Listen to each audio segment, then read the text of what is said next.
Welcome to the Power Trends Podcast, produced by the New York Independent System Operator, where we discuss energy planning, public policy, and other issues affecting New York's power grid.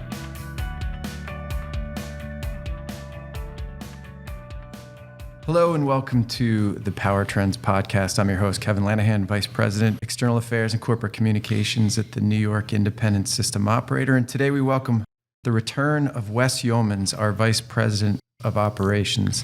Wes earned his electrical engineering degree from Clarkson University. He holds an MBA from Syracuse University. He's been with the NYISO for more than 10 years, has more than 3 decades of energy industry experience in all, working previously for National Grid and Niagara Mohawk. That's where I first met Wes all those years ago. During his last podcast appearance, Wes and I discussed the unique experience of our grid operators as they sequestered on site at the NYISO headquarters during the early days of the pandemic. But today we're going to talk about the summer. We record this on the first full day of fall. So, Wes, over to you. Can you give us a sense now that summer is behind us of where this summer stacks up in terms of previous summers and what we did to maintain reliability on the system?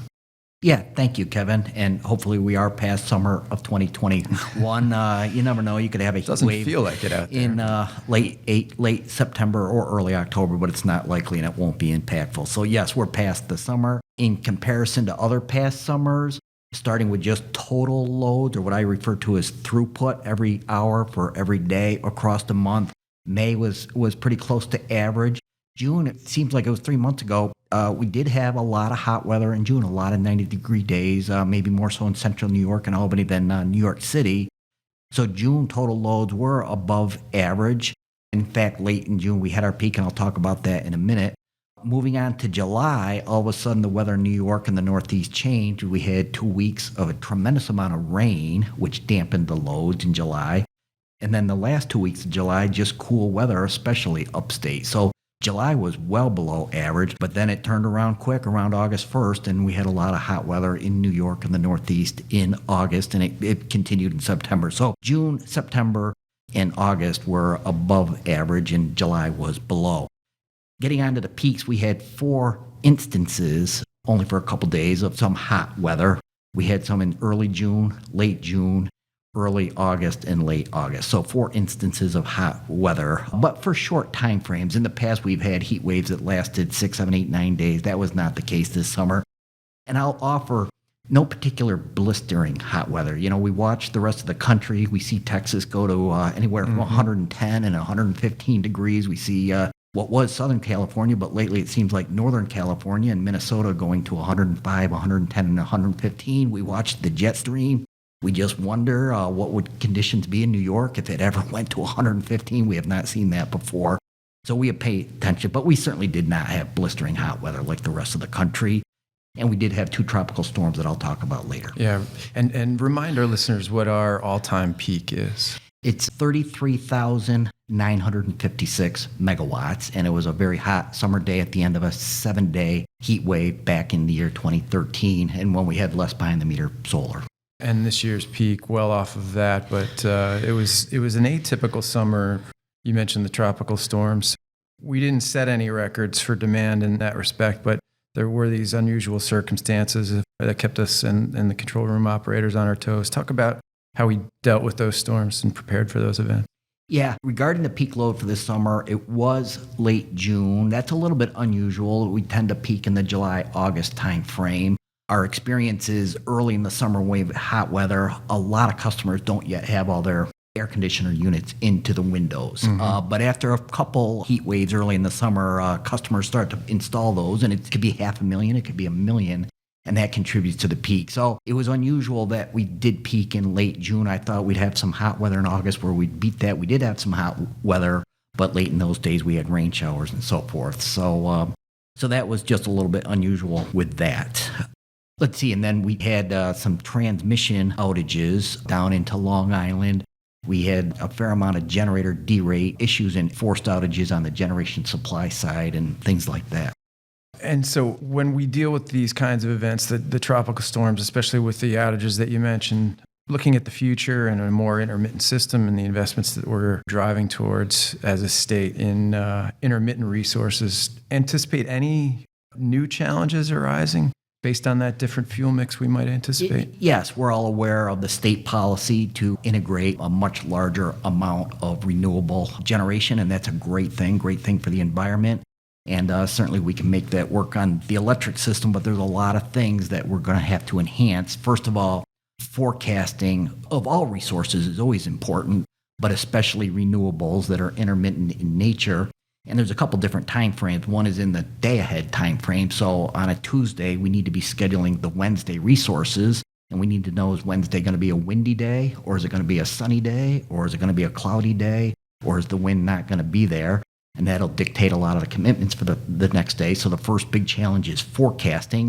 We are very good at that. But if you say we had a couple thousand of renewables today, but maybe 10 to 15,000 in a couple years, it gets to be more and more important. We can be off 10% today, and that's 100 megawatts. If we're off 10% 3 years from now, that could be a couple thousand megawatts we miss. So we have to be very good at that. But I'll also offer we need to be prepared for forecasting, but a situation where maybe the wind kind of slows down or disappears for 3 weeks. That's a different issue than slowing down 2 hours from now. If it's 2 hours from now and we have sufficient other resources to pick up, we can handle that. But if we lost wind or if we had a lot of clouds for 3 weeks, now when our portfolio is 10 to 15 to 20,000 megawatts of those resources and you lose the sun because of clouds or the wind, then that gap needs to be made up with other resources. Now you start out with storage devices, and of course state policy is integrating a lot more storage. Time will tell how much we achieve of that. If it's a massive amount, of course we can make this work. If it's a limited amount, we're going to need to rely on other types of solutions. So that development is important, and the speed of that development is going to be important. In the meantime, you mentioned the wind lulls, and we've experienced some of that over this summer. And the story is evolving in Europe, where they've had consistent wind lulls there with corresponding increase in price of natural gas and less supply. So, I mean, that's almost a cautionary tale for how we get to the 2030 and 2040 goals here. Are there any lessons learned coming out of this summer that might be applied going forward that jump out at you? Yeah, so when I reflect back on the last 3 months, first of all, it was our first summer with both Indian Point and Indian Point 2 and Indian Point 3 going to get to that. offline. Everybody wants to know. What was the experience like now that was not there? Yeah, so Indian Point 2 exited the market going into last summer, 2020. So we had that first 1,000 megawatt gap then, and then another 1,000 this summer. Now, some of that's been made up with some other generators, with some additional renewable development. But at the end of the day, that was a lot. So that was a different set of power flows on the transmission system in southeastern New York, a different set of generator commitments. Quite frankly, a lot of that had to be made up and picked up with existing New York generating resources, primarily in New York City and Long Island. Some of it's made up with either reduced exports out of New York or increased imports into New York from PJM or New England. So it's a combination, but the majority of that did need to be made up with existing generators. So I want to shift a little bit to transmission here. And we know about the big storms that we had to deal with, but then there were a series of other smaller storms, but those have quite an impact. When we issue, and this goes back to the origins of the organization and the legacy of the organization under the power pool, but when a thunderstorm, you're going to remind me what the exact term is. Is it a thunderstorm alert emergency on the transmission system? And we can no longer count on, for reliability and safety purposes, those transmission lines coming down the Hudson Valley. Talk us through what that kind of a situation is like, because that has a real impact on how the system is maintained and run in New York City. It's almost like that part of the system is cut off from the transmission system above it. So if you could just walk listeners through that. Certainly. So unfortunately, the history or the background is in 1977, a set of thunderstorms went through the lower Hudson Valley section of New York State, and there were several lightning strikes and unfortunately several overhead transmission line trips, which at that time were carrying a tremendous amount of free-flowing AC electricity into New York City and Long Island. And with the loss of many of those lines in a short amount of time, unfortunately, New York City blacked out, a terrible event at the time. Very shortly after that, our legacy organization, the New York Power Pool and the New York Public Service Commission and the utilities, primarily Con Edison, worked together to quickly come up with a Thunderstorm Alert declaration, and that is impactful to the dispatch of resources in New York. So when dark clouds are forecasted in the Westchester area and even north of Westchester, and by the way, the lightning strikes, of course, are only impactful to the overhead lines. Once the overhead transmission lines get very close to New York City, they go underground. So the issue is not thunderstorms or lightning strikes in Manhattan and Queens. The issue is actually further upstate now, maybe not all the way to Albany and Syracuse, but in that particular corridor, that is the issue. So the Thunderstorm Alert is a different set of dispatch signals that we send to generators, and it's as simple as the signals pick up generation in New York City and Long Island and back down generation further upstate. And if you can have less power flow on several overhead lines, you're more secure and more reliable should you have one or more lightning strikes. So if the lines are carrying a tremendous amount of electricity and you lose a bunch of lines, that can create the need for load shedding or blackout. If you back those off and use local generation in that area, that makes the system more secure for those loss. So the New York ISO, really through the Reliability Council, they developed a local rule, and we operate to that reliability rule, and that was the Thunderstorm Alert that we picked up from our legacy organization. All right, that's really helpful. So when those get issued, what decisions are made to make sure that we're getting the supply we need for New York City?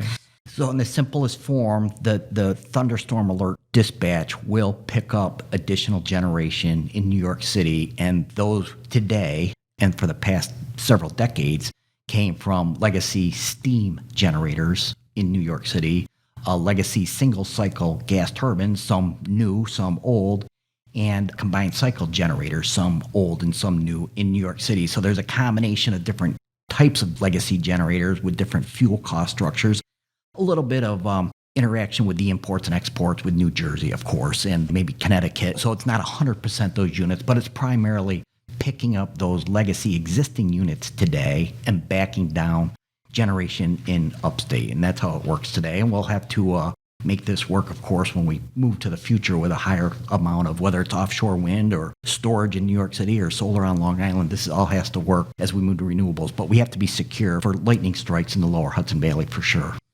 And we're seeing now the most significant upgrades in the transmission system probably at least since the 1980s, but maybe even beyond. So how is that going to change how the system's operated and the decisions that the operators are making in the control room? And now, of course, we just coming off the heels of an announcement by Governor Hochul to build 2 more major transmission projects in the state. Observations there? Yeah, so just like you said, there's 3 sets of public policy additional transmission coming over the next couple of years. All 3 of those projects are under construction today. A significant project in Western New York, a significant project really where the binding constraint is between Central New York and Eastern New York, and then even some upgrades, significant transmission upgrades in downstate. So for today, while that's underway, there's a lot of existing transmission outages that are needed to facilitate the construction of the new transmission. So when the new transmission is done, we're going to all be way better off for this. We'll have more transmission capability across the state and into New York City. So when we're done, this is going to be great. But in the meantime, when you build a new line, if you're working near another line, you need to schedule an outage. If you're connecting to a substation, you need to take outages in the substation to make those connections. If you're out in the right-of-way, it can require. So it's actually been hectic in operations, coordinating in a reliable manner as to how many existing lines we can take out to facilitate construction of new lines. And we have to always be secure for a lightning strike or the next contingency. But we're actually doing a great job. So Wes, as we said, this is the first day of fall. So summer behind us. I know you're already looking at winter. Tell us what you're going to do from here forward. Every fall, we do generator outreach with on-site visits to review their plans and their maintenance to be prepared for winter. We review their fuel situation. We have very rigorous procedures and processes to understand how much oil inventory is on site, how much is in storage that can be delivered, how much isn't purchased but can be purchased on the spot market quickly, or maybe they have a barge that they can get made available in 12 hours. So a lot of rigorous work in understanding each generator asset's fuel situation on the liquid oil side, but then more so on the natural gas side, like who has gas transportation service that can be interrupted on cold days if it's interruptible and not firm, and then who does have firm capability, and just trying to pay attention as to what we believe we can get. And the other thing, Kevin, about the winter is if every cold snap was just one day, it's actually pretty easy because units can replenish their fuel. And if the burn rate of fuel does not exceed the replenishment rate, it just isn't a problem. The issue is, what if we have a 7-day cold snap or a 10-day or a 12-day? And in that time period, generation is burning fuel faster than the trucks and the barges and the pipelines can deliver. That's where you can get yourself in trouble. So we're doing more fuel assurance, but more looking out 7 to 10 to 13 days than we have in the past. We're certainly looking harder at the energy that we expect, and not just on fossil units. What's the energy we're going to get on the wind farm? What's the energy we're going to get from the solar? And not only what is that energy we're going to get tomorrow, what are we going to get 12 days from now? And today, at 2,000 megawatts of wind, we don't need to know how much wind we're going to get 12 days from now. But 3 years from now, when they've displaced many of the other fossil units, we are going to need to know how much wind do we think we can expect 12 days from now, as an example. The other contrast I'll make between summer and winter is that the challenges are different. In the summer, at this point in time, before we have the winter load growth, the challenge is, quite frankly, the peak load in the summer is every bit of 9 or 10,000 megawatts higher than the winter peak. So the challenge in the summer is making sure we can get online, committed, and running another 10,000 megawatts than a cool day or than a winter peak day. So it's quantity in energy and capacity in the summer. In the winter, the peak at this point in time is only about 24,000 megawatts. That's not very high. We have 38,000 megawatts of capacity in New York State. It should be the easiest thing in the world, but for the fuel situation or even cold weather equipment failures. So there are challenges in both. The challenges are different in the winter. And then, as we know, there are projections that the winter load is going to start to increase with electrification, and even to the point where it may surpass the summer peak. That would be amazing. And I started with Niagara Mohawk in 1984, and at that time, Niagara Mohawk and NYISO were actually winter peaking utilities, not summer, just because they had so many customers with electric baseboard. They had millions of customers who heated their home with electric. Well, that kind of moved away to oil and natural gas for the next couple of decades, but now it's going full circle, coming back to where, at least upstate and probably downstate, at some point, 5 or 10 or 15 years from now, the winter peak load could exceed the summer. And so we have all today's challenges we're going to have to be very good at. And then what other flexibility and resources will we need to meet that load in the winter? Well, we get the question often, what are the differences between Texas, in lessons learned after what happened last winter with Texas, and the differences. I'd like to just highlight one of the things that you mentioned, all the study work that has gone in the last several years to trying to anticipate how the system's going to respond and react, not just with a few days of frigid weather, but up to 2 weeks of it. And I know that you have been involved in modeling those kinds of scenarios and understanding what we're going to have to do to keep reliability going. Yes. You would think we've had so much cold weather in the Northeast that it would be hard to learn from one cold weather event far away, but we always pay close attention to other people's issues, what their root causes were. Those could become our root causes. One thing we're seeing out of Texas is, when they needed to shed load, unfortunately, but it was the right thing to do, and we had not needed to shed load in New York for a long time, so I'm not going to say we have a lot of experience with load shedding, and it's because we do a lot of things right. But one of the things is, as part of some of that load shedding, unfortunately, based on preliminary reporting, that some critical gas load or facilities or electricity to run the gas system were shed, either accidentally or not. But when that happened, then the gas capability, which was already low because of the cold weather, went lower, which resulted in more generators coming off, which resulted in more load shedding. So I can tell you we're working very hard and closely with our utilities to understand from their load script perspective. And when we order load shedding, it's the utilities that do that. They have the breakers and the equipment and the switches. We don't. We just monitor we're in the balancing business to make sure gen and load balance. And as a last emergency step to maintain synchronism, if we need to shed load, then we'll do it to prevent a bigger blackout. But having said all that, we're really going back to say, we know we've asked these questions before, but please look hard not only at the compressors, but any critical gas load, and please assure us and assure yourselves that those critical loads are not part of your load shedding script in the unlikely event that we needed to shed load. And then it even moves into demand response. Are there any demand response providers that have customers that have gas critical loads? Let's hope that's not the case. We don't think that's the case, but we're double checking that. So already we're picking up things, and we'll probably pick up more things that we can learn from Texas and just double check here if we haven't done that already.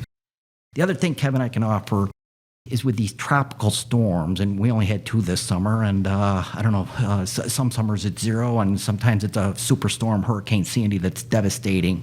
There's a lot we do to prepare for that, including restoring all the transmission and committing additional generation such that we're prepared. If we lose some generation, we'll have the additional generation on, and we'll schedule flexible generation, because in a heavy storm event, you can either lose generators at a faster rate than you're losing load, which means you need flexibility with the gen to pick up and have it in the first place.